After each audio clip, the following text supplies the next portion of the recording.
These days I find that our society is filled with clashing egos, and I wonder, how can I get rid of my ego? How can a human being get rid of their ego? How do we get rid of our ego? Yeah, once you begin to see all of the problems and the pain that it creates for you and for everybody around you, then you want to find a way to get rid of the source of the suffering. And most spiritual systems say that you need to eradicate egoism.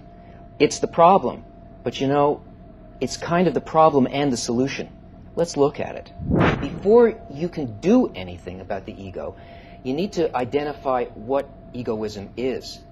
Because it doesn't exist in and of itself. Everything in existence, all of the components of what we call creation, is just the will to receive. Everything's made out of that desire. It's our very substance. And it's already perfect, and it doesn't need to change, and in fact, it can't be changed. So the problem is not that we're created to receive. After all, since the nature of the higher creative force is bestowal, then obviously we have got to be reception. Otherwise, we'd never be able to sense what it's giving us. That our life consists of receiving pleasure, that's just a fact of nature. It's neutral. It's not good and it's not bad. Egoism is the intention that a person has about the purpose of that receiving. The word Kabbalah itself means reception. The science of Kabbalah is the method of how to receive correctly in all of our desires. Basically, if the reason that I'm receiving is to satisfy myself, then that's egoism. If my reason for receiving is to fulfill another, then it becomes giving to that person and ultimately to the upper force, to the Creator. But we can never do that naturally. It's something that can only be achieved above our nature and not by destroying or suppressing it. Things grow only as a result of the expansion of desire, and we're purposely given our desires in their egoistic form. It's our only tool.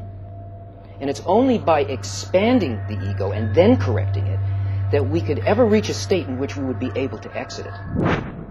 And it's this process, like rungs of a ladder, that allow us to gradually encompass and attain all of reality and achieve an identical nature as the upper force.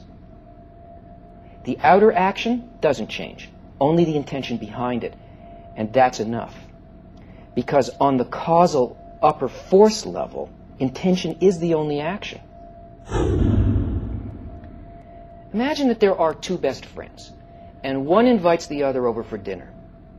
Because of his love for his dear friend, the host prepares a meal made of only the dishes and delicacies that he knows will satisfy him. Everything's arranged to entertain and to please his friend. Now, the guest arrives, and he sees a perfect feast laid out in front of him. And then he suddenly realizes that his friend is the ultimate giver in this situation, and that he's there just to receive. He admits to the host that he's overwhelmed by shame, and he refuses to eat. And the host says, "You don't understand. I prepared all of this just for you because I wanted you to enjoy all these things, so you'd know how much I like you. And if you don't eat, it'll spoil the whole evening for me." And then it dawns on the guest that the success of the dinner is really in his hands. And if he eats in order to please the host, then he's actually a giver.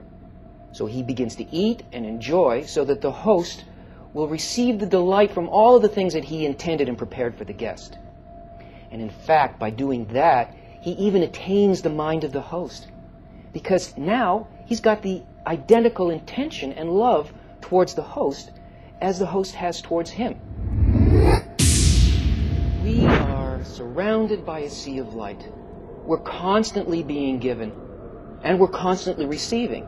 So we constantly have an opportunity to feel and correct our egoism. Ah, some pop in a fancy glass.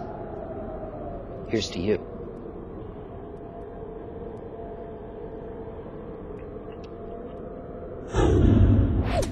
Well, that's just a little explanation. If you really want to know more, check out these links.